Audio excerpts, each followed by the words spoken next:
Gracias por seguir con nosotros acá en Radio Santa Clara. Gerardo Morapana les saluda y hoy con un invitado muy especial, es el ministro de Hacienda, Nogui Acosta, quien nos atiende para conversar diversos temas, pues, del ámbito nacional que obviamente nos afectan a todos. Hablamos de Hacienda, de economía un poquito y algunos temas también en el ámbito local. Primero que nada, don Nogui, gracias por atender a Radio Santa Clara y con ello a toda la región Huetar Norte por nuestra emisora 550M y por supuesto por todas nuestras plataformas, Facebook, en los teléfonos móviles, en la web. Buenos días. Buenos días, Gerardo. Eh, Muchas gracias por la oportunidad de hablarle a los sancarleños. Me parece que hay todo un polo de desarrollo importante que merece atención del país y que a través de ustedes podemos no solamente decirles qué estamos haciendo, sino también preguntarles qué necesitan de nosotros como gobierno. Don Ogui, en este primer acercamiento directo con ustedes de parte nuestra, pues ha pasado ya un año, un par de meses de la administración Chávez Robles. A hacer un pequeñito recuento que yo sé que nos podríamos extender un montón, pero ustedes llegan con hueco fiscal, con hackeo en Hacienda y pues en otras áreas del gobierno. Desde entonces y hasta hoy, un poquito, Don Nogui, ¿cómo han hecho para enfrentar toda esta realidad con la cual se encontraron? A ver, yo creo que aquí hay tres temas importantes. El hackeo que mencionaste fue tal vez uno de los más complicados de todo. Prácticamente asumimos el gobierno sin sistemas informáticos y eso tuvo un impacto importante. He de reconocer, eso sí, que los costarricenses siguieron pagando sus impuestos. Volvimos 20 años al papel, a los bancos y la gente siguió pagando. Y creo que eso es un reconocimiento a las personas de su responsabilidad. Pero lo primero que hicimos fue tratar de levantar los sistemas. El sistema de ATV es el que, digamos, se hace toda la gestión tributaria. Los contribuyentes se inscriben, se desinscriben, pagan sus impuestos, hacen sus declaraciones y ese era un tema importante. El segundo fue el tema del pago. Hay cosas importantísimas. El Estado no solamente recauda impuestos, sino que paga. Los proveedores tenían que pagarse y todo ese proceso nos llevó prácticamente hasta agosto. Lo que sí es importante decir es que no hubo una afectación importante desde el punto de vista de los contribuyentes, más allá de las complicaciones para hacer el pago. El segundo tema que era retador cuando llegamos nosotros era el nivel de recursos que había que recoger a nivel del mercado local y sin tener la oportunidad de ir al mercado internacional, por lo que nos abocamos a la posibilidad de conversar con la Asamblea Legislativa durante el tiempo que fuese necesario para tener la autorización de los eurobonos, entender que no solamente eran los vencimientos de 2022, sino que para enero del 2023 había un vencimiento de $1.000 millones que había que pagar y lo que necesitábamos era confianza. ¿Por qué confianza? Porque luego del cambio de gobierno, luego del hackeo, los inversionistas tenían cierta reticencia. Pero además, la incertidumbre en el mercado internacional generada por la invasión de Rusia a Ucrania había afectado sensiblemente la economía global. Y ahí se desencadena la inflación, el aumento de tasas, y todo tiene un impacto sobre la capacidad del gobierno, no solamente de endeudarse, sino también impacto en la economía. Yo creo que esos son tal vez los principales problemas que afrontamos cuando llegamos.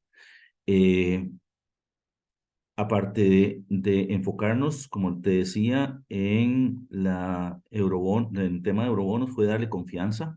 ¿Y cómo logramos confianza? Veníamos con un acuerdo con el Fondo Monetario Internacional que promovía una serie de impuestos, promovía una serie de metas de superávit primario, los cuales fuimos acometiendo sin la aprobación de impuestos. Y es que este es el tema más importante. Yo creo que la gente necesita credibilidad. Y cuando nosotros en campaña dijimos que no íbamos a tener más impuestos, no tenemos más impuestos.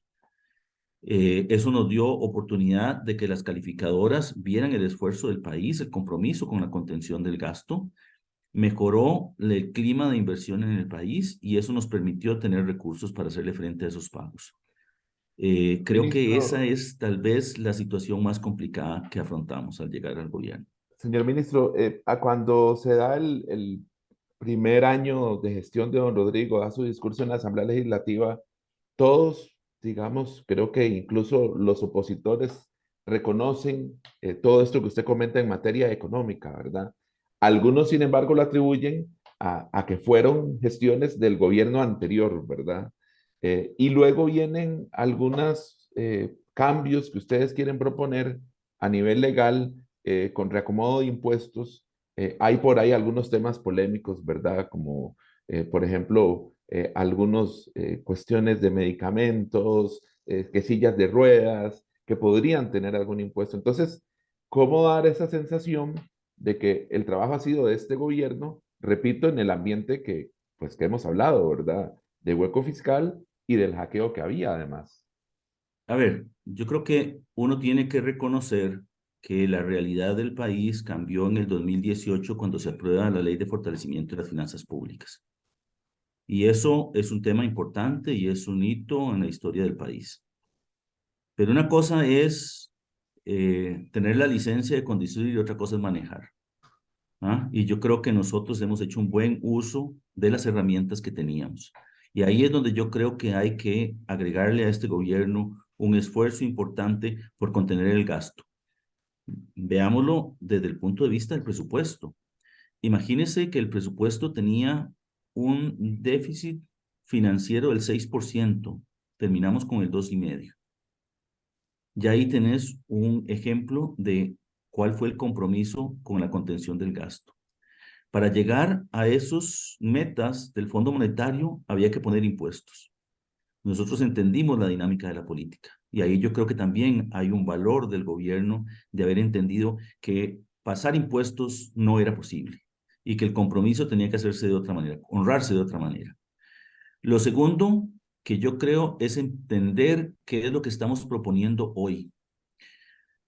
La señora que se dedica a vender eh, productos en su casa, generalmente es una persona física con una actividad lucrativa. Cuando tiene ingresos, utilidades de más de 348,000 colones, empieza a pagar impuestos. Un asalariado, funcionario público o privado, que gane menos de 942,000 colones, no paga impuestos. Entonces eso no es justo, ¿ah? Tampoco es justo que nosotros tengamos una serie de empresas que están en el régimen simplificado y otras que están en el régimen formal.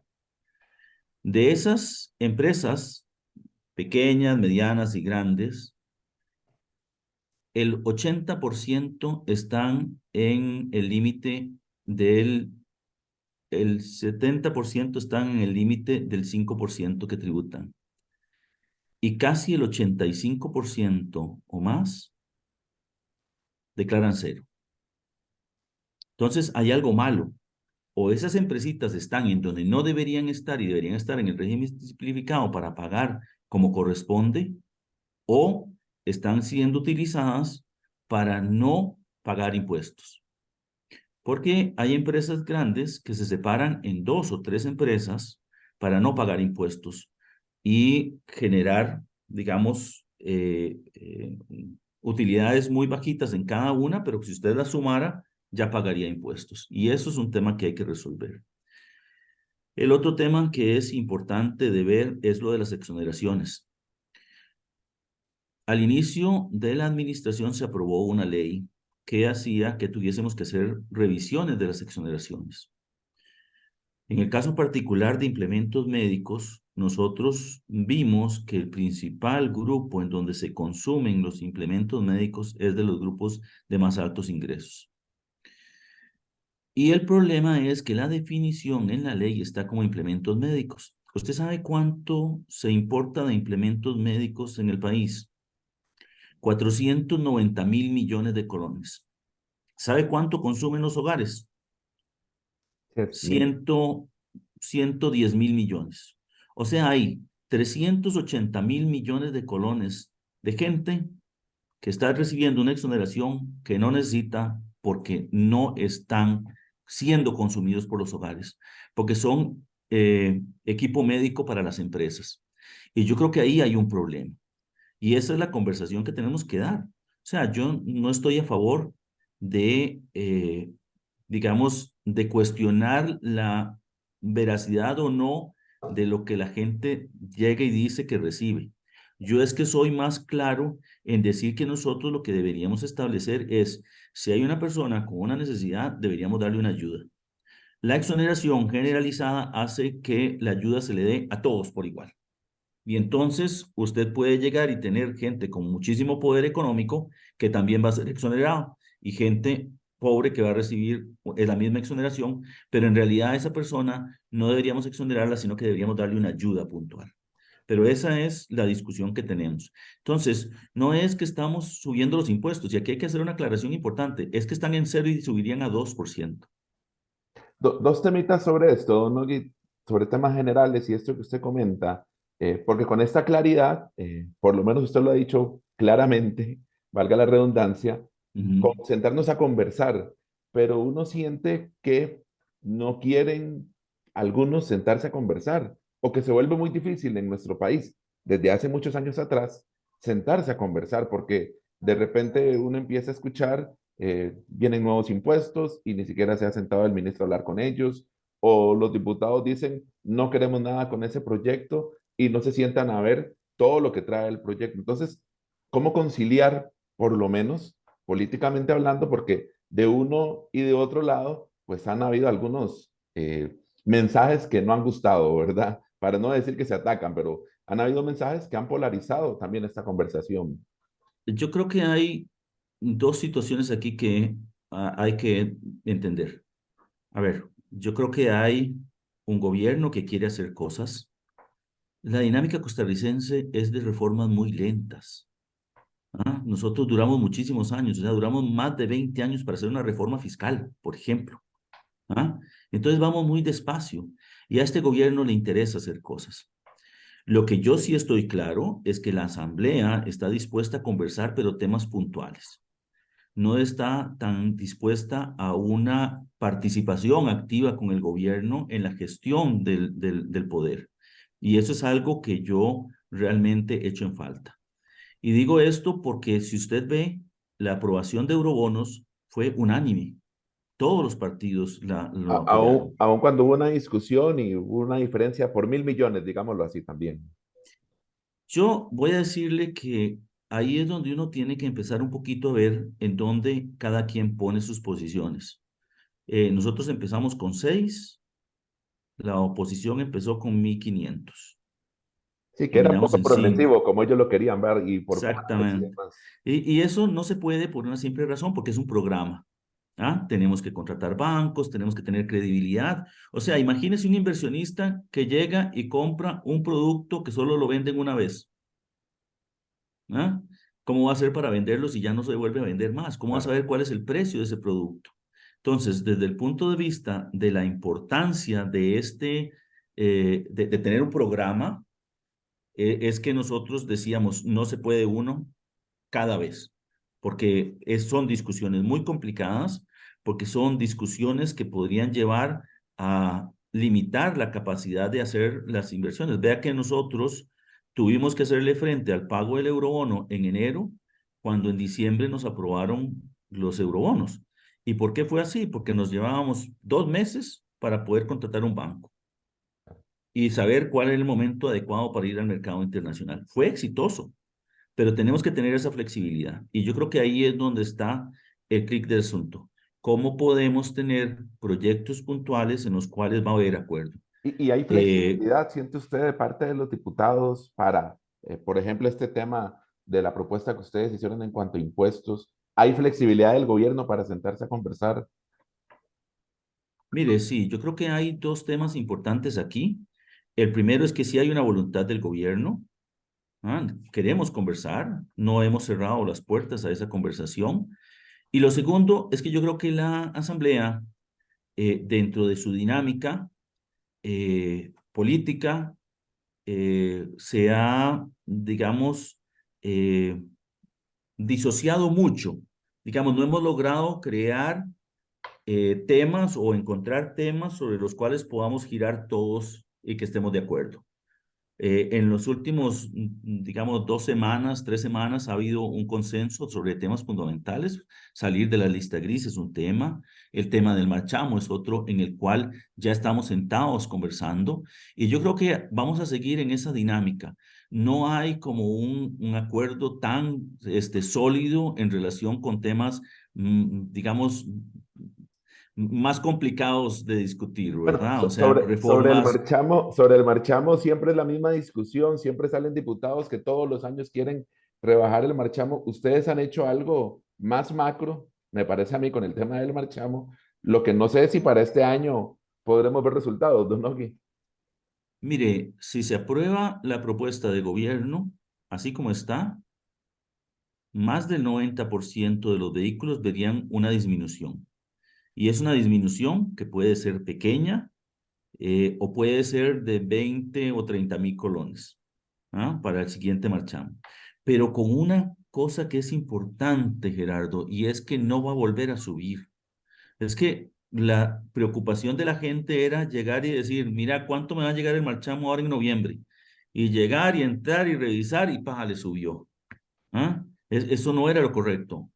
Con la propuesta de gobierno, usted va a saber exactamente cuánto va a tener que pagar desde el 1 de enero, porque ya usted pagó el del año anterior, o sea, pagó en diciembre, y usted ya va a saber cuánto será en diciembre del otro año. Y eso es un tema importante, Don que Nogui, yo creo que vale la pena tomar en consideración. tengo que preguntarle por la carretera de San Carlos porque usted dio una buena noticia hace unos días en conferencia de prensa que hay presupuestados 8.000 millones de colones para expropiaciones. El avance ya no depende de usted. Yo entiendo que eso es competencia del MOB, de leyes que tuvieron que pasar incluso en ese mismo gobierno, en conjunto con la Asamblea Legislativa. El tema es que han pasado más de 50 años, esto no es culpa de este gobierno, pero fue una promesa de campaña, dijo don Rodrigo, y quiere cumplirla. El asunto es si hay plata o no hay plata, don Nogui, para por lo menos cubrir la promesa que ha hecho el presidente. A ver, yo creo que el presidente fue muy claro con los sancarleños en que él se comprometía a terminar la carretera. Eh, Hemos hecho un esfuerzo, tenemos negociaciones con el Banco Interamericano de Desarrollo para tener los recursos suficientes y necesarios para cumplirlo. El MOP ya se encuentra trabajando en una precalificación de empresas y la idea es que nosotros podamos terminar esa carretera antes del 2026. Antes de abril del 2026, la carretera tiene que estar transitable. Y eso es el compromiso del gobierno. ¿Qué es lo que ha ocurrido durante todos estos años? De que hemos tenido problemas puntuales.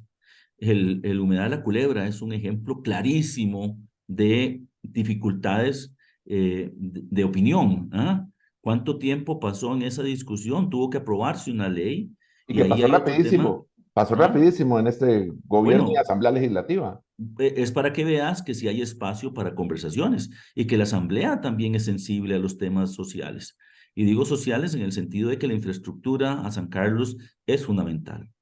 Y yo creo que ahí no solamente ya tenemos identificados los recursos, sino que en los próximos días estaríamos haciendo el anuncio de que ya tendríamos para poder cubrirlo todo, sin necesidad de incorporar más recursos. Y aquí yo sí quisiera hacer una aclaración, Gerardo, porque la gente habla de la contrapartida del gobierno. Generalmente en todos estos préstamos, igual que cuando compras un carro que te dan, que tienes que pagar una prima, o cuando compras una casa que te financian un porcentaje, también el gobierno tiene que tener aportes. Los aportes del gobierno generalmente están en las expropiaciones, está en el personal que va a estar incorporado en las gestiones de trabajo. No necesita ser plata constante y sonante, sino tener disposición del gobierno de dedicar recursos materiales, humanos, a la consecución de la obra. Por ahí, don Nogui, bueno, hablando de recursos y esto que usted nos dice, pues es una buena noticia, esperamos que sea muy pronto y que nos avisen para estar presentes cuando ven el anuncio. Don Joaquín Hernández, diputado sancarleño, entre algunos de los piquillos que faltan, ¿verdad? Ha propuesto que se trasladen 150, 140 millones de dólares de un monto del Fondo Monetario Internacional. No sé si usted ha tenido oportunidad de ver la propuesta. Repito, porque faltan recursos, estamos claros. Esta es una opción, pero no sé si ustedes están abiertos a que pueda tomarse de este fondo ese dinero, de recursos también que han seguido surgiendo. Ustedes, como decía don Rodrigo también, levantan una piedra y salen cosas, ¿verdad? Y uno también lo ve. Sí, a ver, yo creo que aquí era importante la precisión que hacía anteriormente. No podemos tocar esos recursos. El Fondo Monetario Internacional estableció ese crédito precisamente para un tema de sostenibilidad ambiental. Y eso nos preocupa muchísimo porque esta moción podría generar una, digamos, alguna dificultad con el Fondo Monetario. Para eso, hablamos con el Banco Interamericano de Desarrollo para tener los recursos.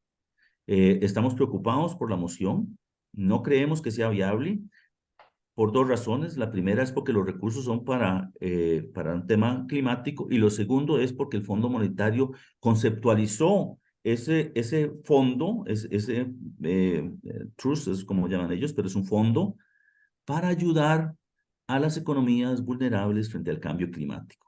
Y eso es lo que yo creo que es importante. Compartimos con don José Joaquín la necesidad de construir esta carretera. Compartimos con los demás diputados de San Carlos, el diputado Rojas, que también ha sido de los que más activamente han estado en el gobierno, haciendo las gestiones, reuniéndose con los ministros para poder asegurar los recursos. Y ahí yo creo que hay una confluencia de voluntades y que no va a ser necesario tomar recursos del Fondo Monetario, sino que ya tendríamos los recursos identificados y, digamos, listos para poder ser utilizados. Entonces, para precisar, bueno, faltarán días y mucho trabajo, pero tendremos noticias de que los recursos no faltarán para esta carretera, don Nogui. Sí, señor, no van a hacer falta. Don Nogui, dos preguntas finales porque yo sé que me queda corto el tiempo y yo sé que usted tiene muchas obligaciones. Una muy puntual sobre el FES, pues es una discusión que también a todos preocupa la educación. También se dicen muchas cosas, tal vez a veces se dicen cosas que no tienen que decirse, pero pregunto, y en algún momento se ha planteado que esta discusión no sea cada año, porque también paraliza o genera controversia. ¿Cómo estamos con el FES y cómo estamos para que esta negociación pues no sea año con año? A ver, yo creo que hay dos situaciones que nos hemos dado cuenta nosotros en este proceso. Los planes de las universidades no coinciden con el Plan Nacional de Desarrollo. Y vamos a tener que hacer algo para que coincidan. Porque entonces, cuando llega un gobierno que tiene un interés de que las universidades avancen en ciertos temas, como nosotros, que se promueva la educación en STEM, que se den más becas, que se haga más desarrollo regional para darle oportunidad a los jóvenes de las zonas rurales de tener acceso a una educación universitaria, pero sobre todo una educación universitaria que promueva la inserción en el mercado laboral. Eh, y esa, digamos, esa disociación entre los plazos hace que haya algunas dificultades. El otro tema es la realidad económica del país. Eh, a ver, eh, desde el 2018, perdón, no recuerdo exactamente, 2017, se dejaron de hacer planes quinquenales, que era lo que se hacía. ¿Por qué? Porque no se permitía tener los recursos necesariamente en cada uno de los periodos. Y eso de tener los recursos es importante. Yo creo que el FES es importante para el país porque le da una estabilidad a la educación universitaria, pero también tenemos que pensar en cómo financiamos otro tipo de educación, la preescolar, que es tan importante para el desarrollo de los niños, la primaria, la secundaria y la técnica. Yo creo que Para el gobierno no solamente existen las universidades, también existen todas estas otras preocupaciones sobre el tema de infraestructura de educación, sobre el tema del desarrollo, de cuál es el perfil de salida que queremos los muchachos. Voy a decirte que es terrible. La cobertura de la educación secundaria en el 10º y 11º año es del 50%. Eso quiere decir que hemos perdido el 50% de la población que tenía que tener educación. Ellos nunca van a llegar a las universidades. Y ese es un tema que nos preocupa a nosotros.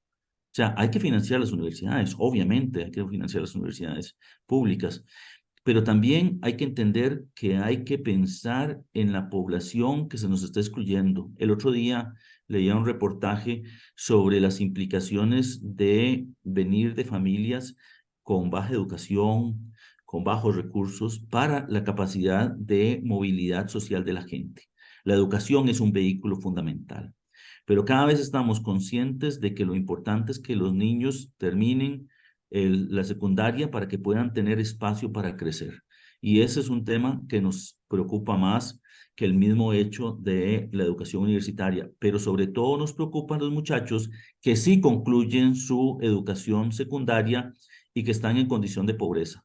Necesariamente tenemos que fortalecer el esquema de becas, pero eso lo administran las universidades y por eso nosotros ponemos como un requisito que aumenten las becas cuando negociamos el FES. Sí, aquí lo vimos en pandemia. El mismo MEP dio datos lamentables de que hay zonas en la región Huetar Norte donde apenas un 15% de cobertura para Internet. Es decir, no pudieron recibir clases en pandemia. Don Nogui, bueno, entonces, ¿hay posibilidad pronta en cuanto a negociación con el FES? ¿Se terminará pronto esto para este año al menos? Mire, el jueves ya tenemos una reunión para ir planteando cómo vamos a ver FES del 2024. Yo creo que hemos llegado a un convencimiento, tanto los rectores como nosotros, sobre los indicadores, y creo que hay una voluntad de todos nosotros de que concluyamos a la brevedad posible. Tenemos la gira a Guanacaste que nos va a cercenar una semana de este proceso, pero nosotros esperaríamos que pronto tengamos noticias del financiamiento del FES para el próximo año. Un mensaje final, don Nogui, en medio de este ambiente, a nivel macroeconómico, parece que todo pinta bien, ¿verdad? Pero la gente todavía siente, y yo sé que esto no es solo de Hacienda, Ministerio de Economía, ya don Rodrigo la semana pasada decía y le pedía al Banco Central, sin poder meterse, que baje las tasas de interés. En fin, son muchas cosas que confluyen, pero la gente quisiera, ¿verdad? Una mejor sensación, que le alcance más la plata finalmente.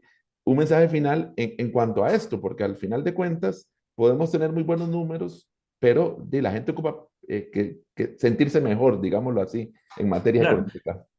yo creo que hay que separar el tema de la estabilidad macroeconómica, que es un requisito para el crecimiento económico. Yo creo que las personas esperan no solamente que no suba la inflación, sino también tener empleo. Y eso es lo que estamos trabajando. Queremos una estabilidad macroeconómica que le dé certeza al empresario para que pueda producir, para que pueda generar empleo y que las personas con empleo puedan sentirse mejor. Yo creo que el principal reto que hemos tenido en el país en los últimos años es el nivel de desempleo. Y lo vemos como tal vez el principal enfoque que tendremos en los siguientes 2 años. ¿Cómo generamos crecimiento económico a partir de la estabilidad macroeconómica que hemos logrado? Yo creo que ahí es donde nosotros como país tenemos que crear las condiciones para que las empresas puedan generar desarrollo económico. Desarrollo económico significa más empleo, esos empleos generan demanda para las personas que también les proveen servicios a las familias, que les proveen alimento, y yo creo que esa espiral virtuosa es lo que tenemos que generar a partir de los próximos 2 años. Y creo y estoy convencido de que el gobierno ha hecho las cosas para que la tengamos. Don Nogui ha sido muy gentil por abrirnos la puerta acá en Radio Santa Clara y ojalá que no sea la última vez que esté con nosotros. Con gusto, Gerardo, y un saludo a todos los sancarleños. Muchísimas gracias. Sigan la sintonía de Radio Santa Clara.